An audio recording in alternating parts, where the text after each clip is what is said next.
Hello everyone, welcome to my channel the ক্লোভে। আবারও এসে গেছি একটা নতুন রান্না নিয়ে, আর সেটা হলো সর্ষে পাবদার ঝাল। এটা কিন্তু খুব অল্প সময় তৈরি হয়ে যায় আর খেতেও অসাধারণ লাগে। সর্ষে পাবদা বানানোর শুরুতেই আমি 5খানা পাবদা মাছকে নিয়েছি, আর সেগুলোকে খুব ভালো করে কেটে ধুয়ে নিয়ে তার উপর একে একে হলুদ, নুন আর সর্ষের তেল ভালোভাবে মাখিয়ে নিচ্ছি।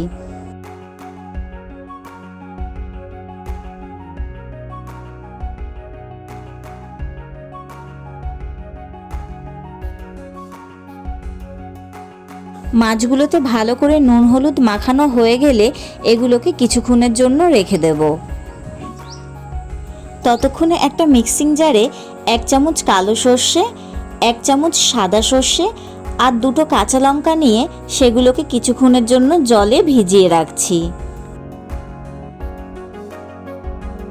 সর্ষেটা ভিজিয়ে রাখবার সময় এর মধ্যে কিছুটা নুন দিয়ে রাখছি, কারণ নুন দিলে সর্ষে বাটার মধ্যে আর তিতো ভাব থাকে না।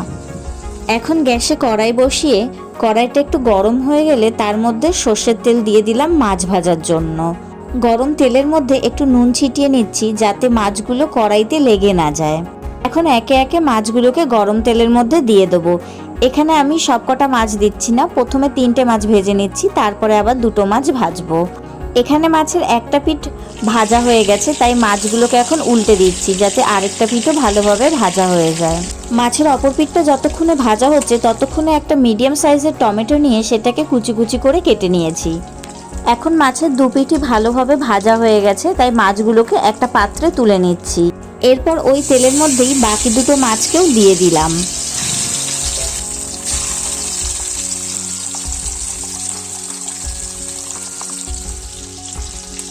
এখন মাছগুলো বেশ ভালোভাবে ভাজা হয়ে গেছে, তাই একটা পাত্রে সব মাছগুলোকে তুলে রাখলাম। মাছগুলো ভাজা হয়ে গেলে সেই তেলের মধ্যে কিছুটা কালো জিরে ফোড়ন দিয়ে দিলাম, আর ফোড়নের মধ্যে দিয়ে দিলাম কুচি করে কেটে রাখা টমেটোগুলো যাতে ভালোভাবে গলে যায় তাই এর মধ্যে বেশ কিছুটা নুন দিয়ে দিলাম। খুন্তি দিয়ে কিছুক্ষণ নেড়ে চেড়ে নিয়ে এর মধ্যে 1 চামচ আদা বাটা, 1 চামচ হলুদ গুঁড়ো আর কিছুটা কাশ্মীরি লঙ্কার গুঁড়ো ছড়িয়ে দিলাম। কাশ্মীরি লঙ্কার গুঁড়ো দিলে রান্নার রঙটা বেশ সুন্দর আসে। খুন্তি দিয়ে আবার বেশ কিছুক্ষণ নাড়িয়ে চাড়িয়ে নেব যতক্ষণ না টমেটোটা ভালোভাবে গলে যাচ্ছে। এখন টমেটোটা বেশ ভালোভাবে গলে গেছে আর মশলাটা থেকেও তেল ছাড়তে আরম্ভ করেছে। এখন এর মধ্যে মিক্সিতে রাখা সর্ষে আর কাঁচা লঙ্কা বাটাটা দিয়ে দিলাম। সর্ষে বাটাটাকে মশলার সাথে ভালোভাবে মিশিয়ে নেব। এর মধ্যে সর্ষের বাটি ধোয়া জলটা দিয়ে দিলাম।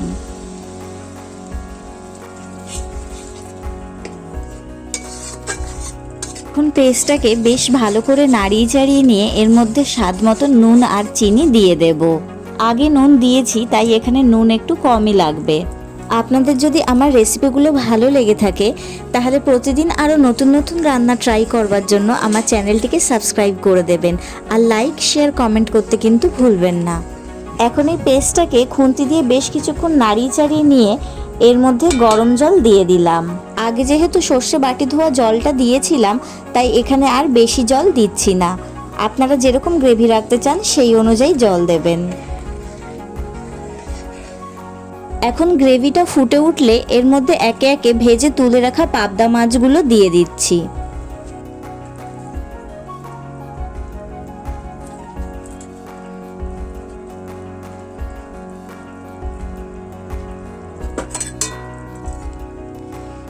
সব মাছগুলো দেওয়া হয়ে গেলে রান্নাটাকে কিছুক্ষণের জন্য ঢেকে রেখে দেব। এখন ঢাকাটা তুলে দেখছি রান্নাটা একদম কমপ্লিট। গ্যাস বন্ধ করে দিলাম, আর এখানে আমাদের তৈরি হয়ে গেছে সর্ষে পাবদার ঝাল। এখন ডিশটাকে একটা পাত্রে সার্ভ করে নেব। এটা দেখতে যেরকম সুন্দর হয়েছে খেতেও কিন্তু দারুণ হয়েছে, আর বানাতেও কিন্তু খুব একটা সময় বা কষ্ট কিছুই লাগে না। তাই দেরি না করে আপনারাও বাড়িতে ঝটপট বানিয়ে ফেলুন সর্ষে পাবদার এই রেসিপিটি, আর অবশ্যই শেয়ার করবেন কেমন লাগলো আপনাদের।